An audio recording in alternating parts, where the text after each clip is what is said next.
Assalamualaikum teman-teman, apa kabar kalian semua? Semoga sehat selalu ya. Semoga selalu dalam lindungan Allah Subhanahu wa taala, dilancarkan rezekinya, dilancarkan orderannya, dilancarkan segala urusannya. Amin ya Allah ya rabbal alamin. Bertemu lagi dengan saya di Ojol. Salam Paneperu, pejuang nafkah, pejuang rupiah, tetap semangat. Oke, teman-teman ya. Di video kali ini saya mau ngebahas tentang nasib para ojol ya ke depannya. Kita sebagai ojol itu tarif udah banyak di sabotase ya. Kita diperas kayak sapi perah ya. Customer bayarnya besar tapi ke kitanya kecil karena terlalu banyak potongan dari aplikator ya. Pengen gacor tapi kita harus bayar gitu. Yang pemain gaspol aja yang dulunya dar-der-dor di awal-awal sekarang udah melempem juga, udah nggak ada taring, sama aja kayak reguler. Jadi kita sebagai ojol itu dibikin serba salah, dibikin dilema. Kalau kita kagak narik kita butuh, apalagi kita kerjaan utama, tapi kita narik banyak di sabotase sama aplikator, kita diperas tenaga kita tapi bayarannya kecil. Memang dari dulu ya ojol itu dibutuhkan tapi tidak dihargai teman-teman ya. Kita sebagai ojol itu membantu masyarakat, mempermudah masyarakat untuk warawiri, yaitu entah di penumpangnya, mereka mau berangkat sekolah, mau berangkat kerja, dan mau berangkat kemanapun jadi lebih mudah dengan adanya ojol ini ya.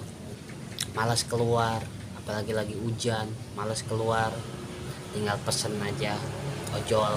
Mau ngirim paket, di zaman sekarang ini kita udah serba online ya.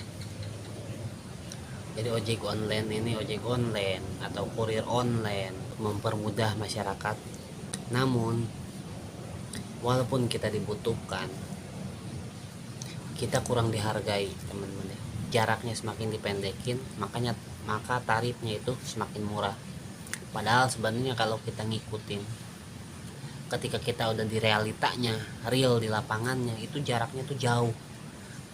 Misalkan jarak 3 kilo sama Grab di ringkas cuma 2 kilo di aplikasi, jarak di aplikasi, padahal aslinya macam 3 kilo. Itu udah dikorupsi jarak seperti itu supaya tarif jadi murah.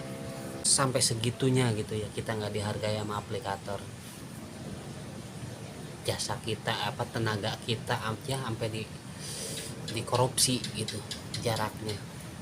Menerapkan biaya langganan, contoh kayak back hemat aja kita harus bayar 20.000. Diadakan gaspol, diadakan slot pilihan put, itu sangat mempengaruhi. Coba kalau seandainya kayak dulu lagi gitu, orderan disebar lagi kayak dulu, siapa yang mau narik ya silakan ambil, kalau nggak mau ya udah sortir kan gitu.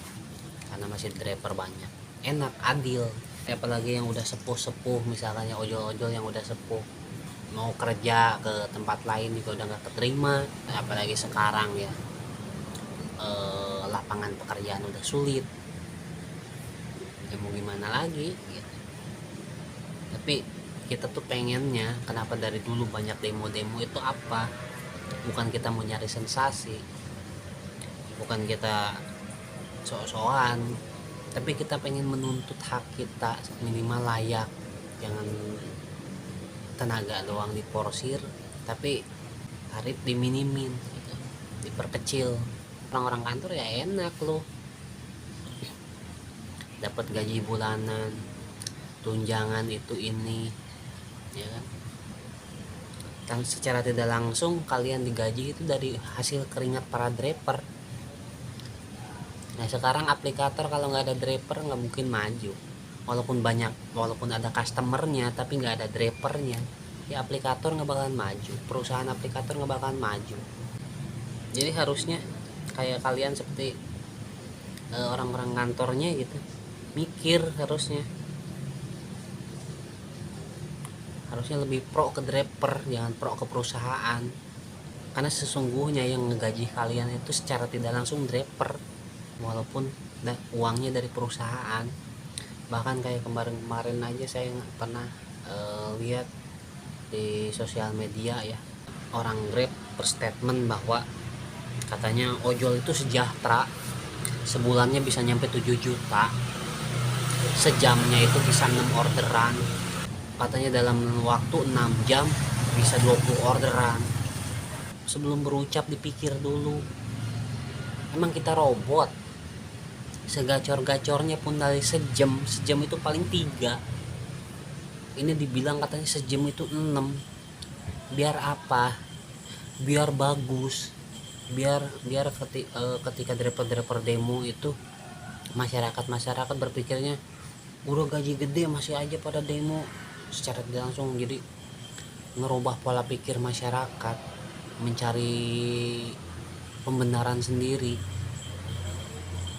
Padahal faktanya coba turun ke lapangan, jangan cuma teori doang, turun ke lapangan, realitanya lihat, mengungkapkan unek-unek yang ada di dalam hati,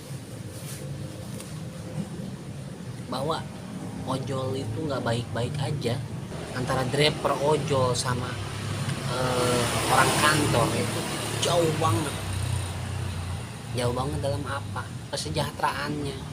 Lu mau orang-orang kantor enak tanpa lu ngelihat penderitaan para drivernya yang terus digencet, dijadiin sapi perah terus-terusan. Apalagi sekarang kebanyakan orang-orang kantor itu Gen Z ya, yang masih egonya tinggi, jadi pada nyari muka. Makanya sistem aplikasi ini dirubah-rubah gimana caranya supaya bagus ke atas, supaya dipuji-puji sama bos. Tapi bodo amat, nggak kepake sama driver juga, yang penting gua udah dapet nama. Rata-rata begitu. Kenapa saya berani ngomong begini? Karena banyak faktanya. Dan satu hal, saya bikin video seperti ini bukan berarti saya meminta belas kasihan, bukan. Sedikit pun saya nggak punya niatan atau pemikiran ke arah sana.